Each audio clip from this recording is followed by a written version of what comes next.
بسم اللہ الرحمن الرحیم۔ السلام علیکم عزیز دوستو خلاصتہ السیر میں ہے کہ دائی حلیمہ نے بیان کیا ہے کہ ایک بار نبی اکرم صلی اللہ علیہ وآلہ وسلم ہمارے اونٹوں کے مقام پر تھے۔ اچانک آپ کا رضائی بھائی دوڑتا ہوا ہمارے پاس آیا اور کہنے لگا کہ دو سفید پوش آدمیوں نے میرے قریشی بھائی کو پکڑ کر زمین پر لٹا کر پیٹ پھاڑ دیا۔ حضرت حلیمہ کا بیان ہے کہ ہم یہ بات سن کر فوراً ان کی طرف نکل کھڑے ہوئے۔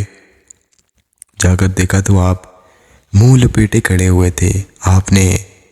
ہم نے آپ کو چمٹا لیا اور دریافت کیا کہ کیا واقعہ ہوا ہے۔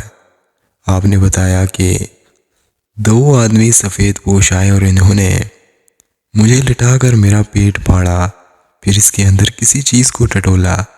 مجھے معلوم نہیں ہوا کہ انہوں نے کیا چیز میرے پیٹ سے نکالی۔ حضرت شداد بن اوس کی روایت سے ابو یعلا، ابو نعیم اور ابن ابی عساکر نے ان الفاظ کے ساتھ یہ حدیث نقل کی ہے کہ تین آدمیوں کا ایک گروہ آیا۔ ان کے پاس سونے کا تشت تھا جو برف سے بھرا ہوا تھا۔ ان میں سے ایک نے مجھے زمین پر لٹایا اور پیٹ پھاڑ کر پیٹ کے اندر سے کچھ چیزیں نکالیں، پھر ان کو برف سے دھویا اور خوب دھویا، پھر ان کو ان کی جگہ دوبارہ رکھ دیا۔ پھر دوسرا کھڑا ہوا اور اس نے میرا دل نکال کر پھاڑا اور اس کو صاف کیا۔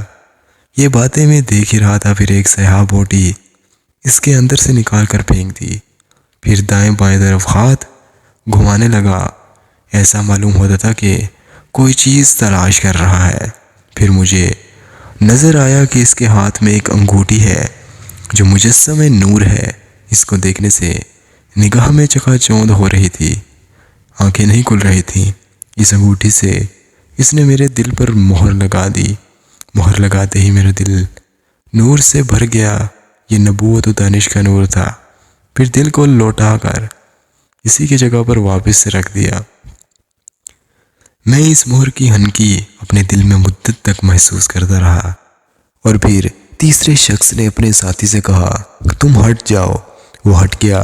تیسرے شخص نے سینے کے وسطی لکیر کے آغاز سے زیر ناف کے آخری حصے تک ہاتھ پھیرا، فوراً شگاف جڑ گیا۔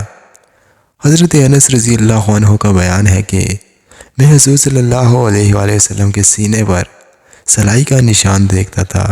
ابن عساکر کی روایت ہے کہ 1 سال قحط پڑا، بارش نہ ہوئی، پانی کی کمی ہو گئی۔ ابو طالب حضور صلی اللہ علیہ وآلہ وسلم کو لے کر بارش کی دعا کرنے کعبے کے پاس پہنچے۔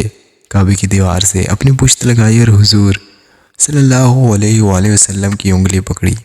اس وقت آسمان پر بادل کا ایک ٹکڑا بھی نہ تھا، بادل کے کوئی آثار نہیں تھے، اور یہ بھی نہیں کہا جا سکتا تھا کہ بارش ہوگی۔ فوراً ادھر سے ادھر بادل آ گیا اور موسلا دھار خوب بارش ہوئی، اتنی کہ ساری وادی بہہ نکلی۔ اس واقعے کی طرف ابو طالب نے زہر کے شعر میں اشارہ کیا ہے۔ ان کا رنگ گورا ہے، ان کے طفیل بارش کی دعا کی جاتی ہے، وہ یتیموں کی پناہ گاہ اور رانڈوں کی عصمت بچانے والے ہیں۔ سبحان اللہ۔ دوستو، اللہ تعالیٰ نے ہمیں ایسے نبی کی امت میں سے کیا کہ پہلے کوئی ایسا نبی آیا نہیں، اس جیسا کوئی نبی نہیں۔